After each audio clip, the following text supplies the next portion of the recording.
Welcome back to the City Current Radio Show. I'm your host, Jeremy Park. We get to dive into the world of songwriting and film production. We're honored to be with our next guest, Valerie Connelly. She is the owner, screenwriter, songwriter, composer, producer. So all of those extraordinaire with Meadowlark Film Productions LLC. Start with a little bit of your backstory. Talk about how you got involved in film and production and music. Give us some of your backstory. Well, it started very early. Music showed up when I was 2 years old and was playing the piano from standing in front of it and making up melodies. My mother heard that, realized it, got me lessons. 17 years later, I was a concert pianist and went on into college and majored in music, French, and education, all of those things. So the life that I've led has not been a straight trajectory through music and film. Film was something I did imaginary play as a young child in my, like 6, 7, 8 years old, that sort of thing. But it was always something I wanted to do. And I've always been a lover of movies and that sort of thing. Moved all the way through my life with all the crazy things I've done. I was in the Peace Corps right out of college, and that was West Africa. I came back here and started my life and taught school, but alongside was doing entrepreneurial sort of things. Ever since that lemonade stand, I was interested in that kind of endeavor. So I've had 6 businesses in the arts over the years, and this one will be the 7th.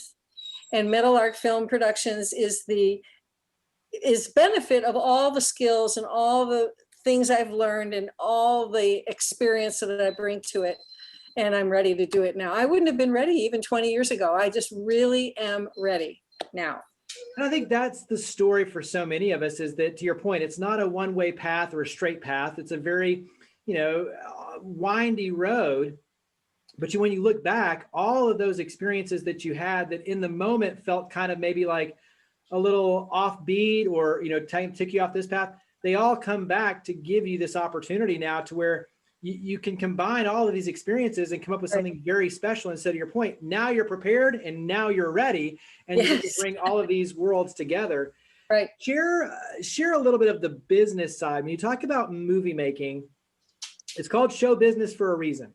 And especially on your end, you're diving in both as a storyteller, and we'll talk about the upcoming movie, but also managing the whole process. So talk about it from the CEO standpoint of managing the process and building the business. All right. Well, it is not a one-woman show. It started out that way.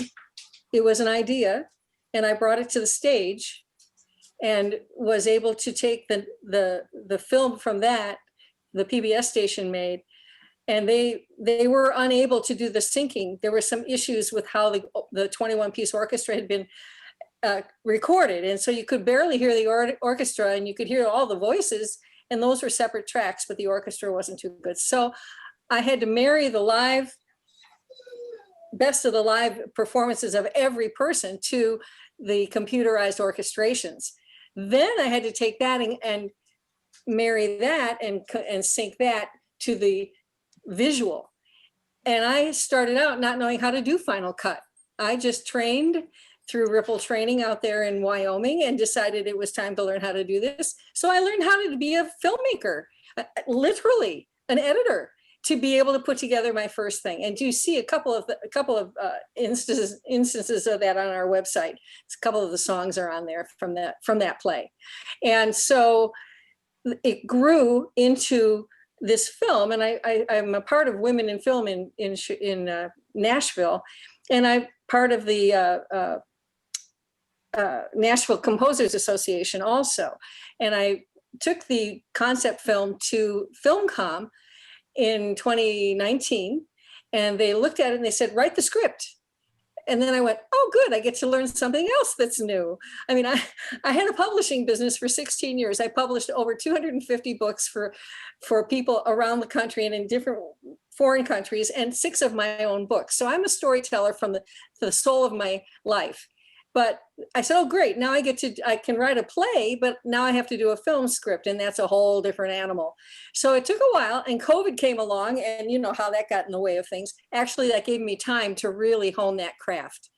And I had terrific mentors. I had 2 really great one was a real guide in how to build my story into a film, and the other was all the nuts and bolts of making it look professional on the page, which is a crazy thing. You can buy big fat books to learn that, but of course I fall asleep reading those things. So it really was important to just do it, and it's taken on a life of its own. Give me one either important lesson that you learned, a bit of advice when it comes to helping others and paying it forward for others who want to be screenwriters or write a script and sit down. And like you said, it's very different. What advice would you give them? Do it and go to stage 32 and have it pitch, learn to pitch, learn to do all kinds of things of that nature. But don't count on that as your final arbiter, because it's not. They might not pick your film, but when you get involved in film types conferences and you make friends and you meet people and you get involved. That's how I got my attached music supervisor. His name is Andy Hill.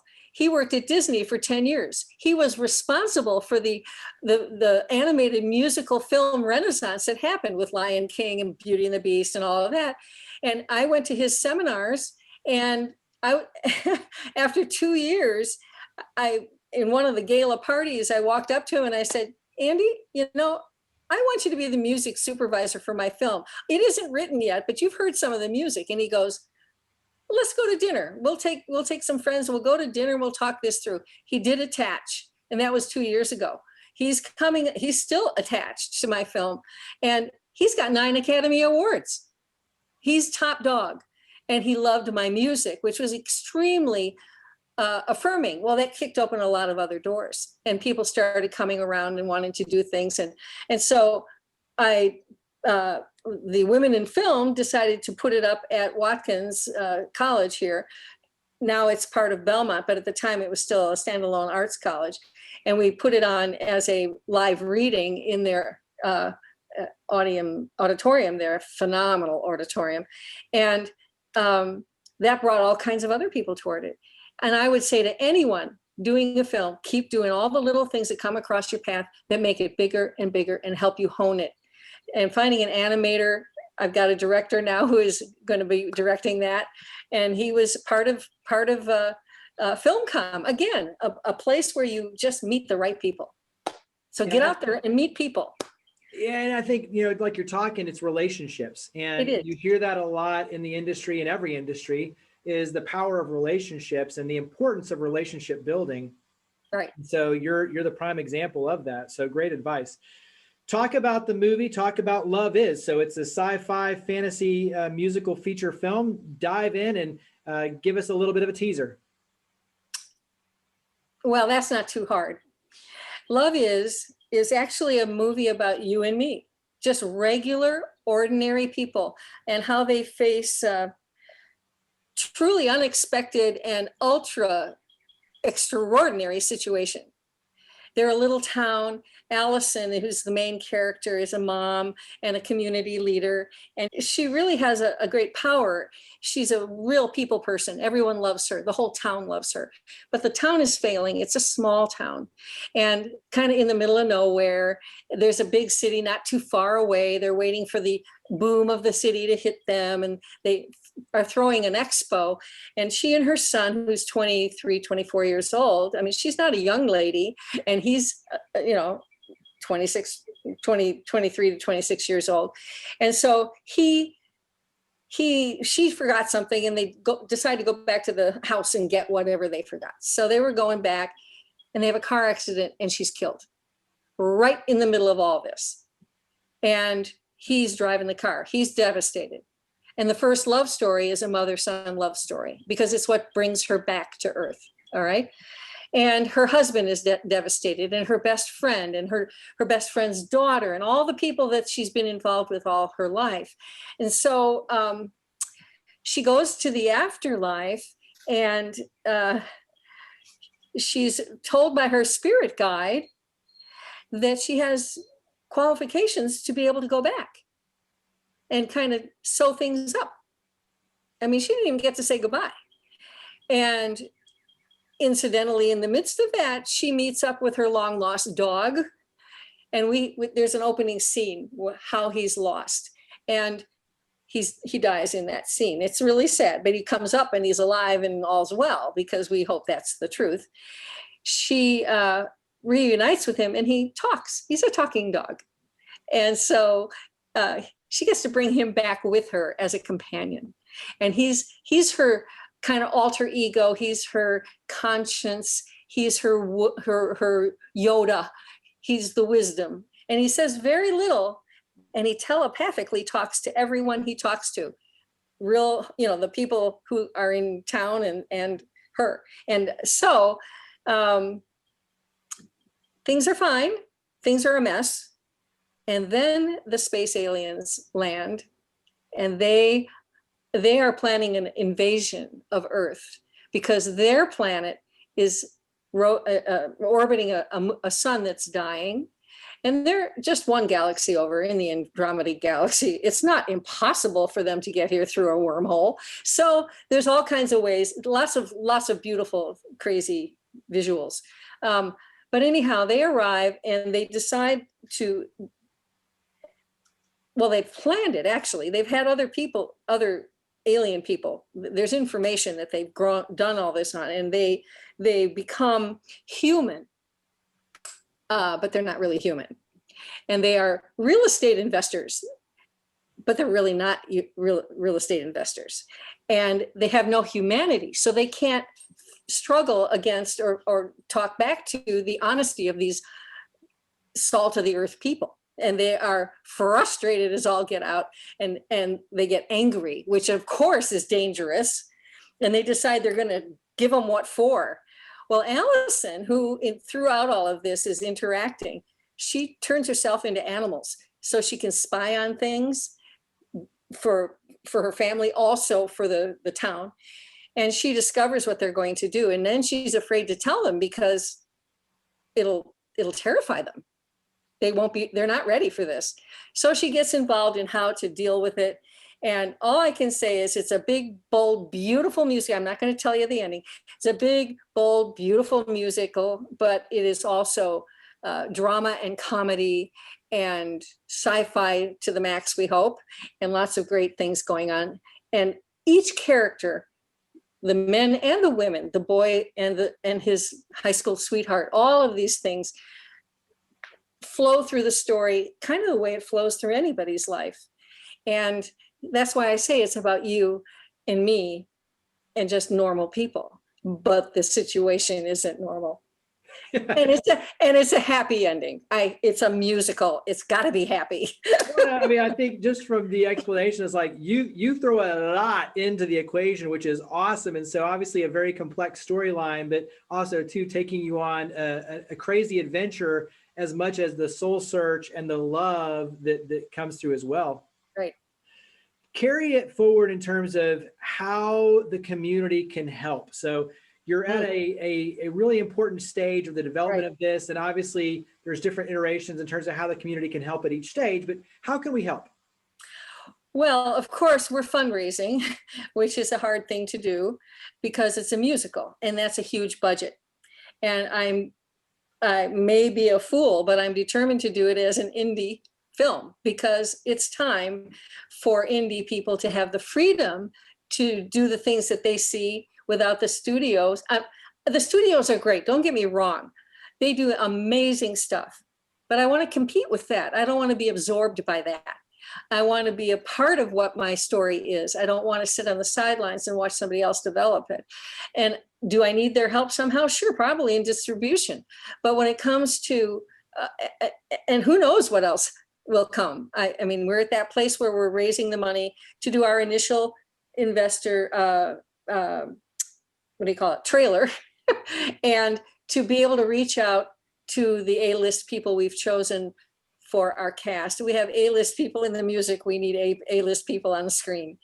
And it's a global story. It's a global story, and it will have a resonance in all markets, most markets. But throwing the sci-fi into it was natural. It wasn't forced. And so the community can kind of rally around the flag, I guess, and help us find the investing people that we need to do that. also, of course, we're doing this in Tennessee. And I have many wonderful actors, and we're going to need crew. We're going to need all kinds of real interested, talented people to come into this project at the right moment. And they should know we're doing it here. So I would love to see that bring everybody into a big, fabulous musical experience that will come out of Tennessee. And it will be, hello guys, we're here. We're right here in the middle. But Music City deserves this. Job creation, economic development. Absolutely. Yeah, I mean, all the way through, it's a powerful opportunity to be a part of something special, but also too, to make a big difference. So that's right. Right. And something that will endure, because the end of this story isn't the end of the story. And I have many other films. I've written 3 other screenplays during the time of COVID. After I finished mine, for this one, I said, I've got these other stories. And I have a wonderful well of talented authors who wrote wonderful stories, and I published them. They would love me to bring them to the screen. So I am sitting pretty with a lot of future storytelling opportunities, and I'd like to build it right here. We'll wrap up with contact information, website. Where do we go to learn more about the project and to get involved? Well, the website is meadowlarkfilmproductions.com. And if you can spell Meadowlark, you're good, because then it'll all work. MEADOW, etc. Meadowlarkfilmproductions.com. And what they will see there, they'll get a sense of what the whole thing is, how it came together, but also they can see all the songs, hear all the songs with concept videos. These are not from the film itself. These are put together to give a mood that we're trying to create in that. And there's a couple of songs in there that come right out of the play, and they'll see me dancing like a silly fool on stage. and there's some really funny stuff that goes on. And there's a little explanation under each of the videos that tells where it sits in the story, so it makes sense to them. We'll definitely encourage everyone to check it out, and I'm excited for the road ahead for sure, and to see this come to life. But Valerie, thank you for all you do and for coming on the show. And if they want to reach out to me, I should say they can reach me at Valerie@meadowlarkfilmproductions.com. I would love to hear from anybody who's interested. Well, Valerie, thank you for all you do. Thank you for coming on the show. Well, thank you for having me. It's been a blast.